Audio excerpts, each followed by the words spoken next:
Hash oil తరలిస్తున్న బాలుని రాచకొండ పోలీసులు అదుపులోకి తీసుకున్నారు. ప్రధాన నిందితుడిని ఒడిశాకు చెందిన దేబేంద్ర జోడియాగా గుర్తించారు.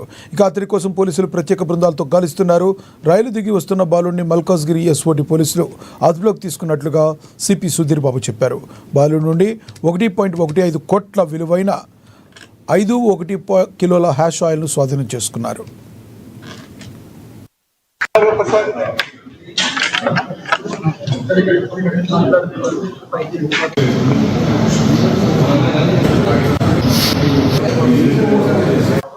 .1 kg hash oil.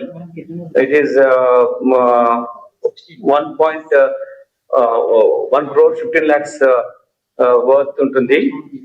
దీన్ని మనకు ఒడిషా కనెక్షన్ తో ఉన్నటువంటి దేవేంద్ర జోడియా అతను ఒక CCL child in conflict with law Ghatkesar లో ప్రాంతంలో సస్పిషియస్ వేలో మూవ్ అవుతున్నప్పుడు our SOT officials already proper system intelligence system network ను ఎస్టాబ్లిష్ చేస్తారు కాబట్టి ఈ మూమెంట్ మీద అవగాహన ఉంది కాబట్టి ఈ పిల్లవాడిని ఈ సస్పిషియస్ సర్కమ్స్టాన్సెస్ లో ఉన్నటువంటి పిల్లవాడిని పట్టుకున్నప్పుడు అతని దగ్గర 5.1 kg హాష్ ఆయిల్ దొరికింది.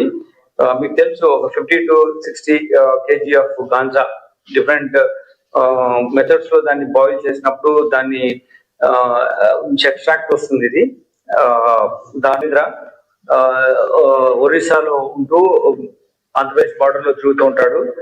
ఇతన్ని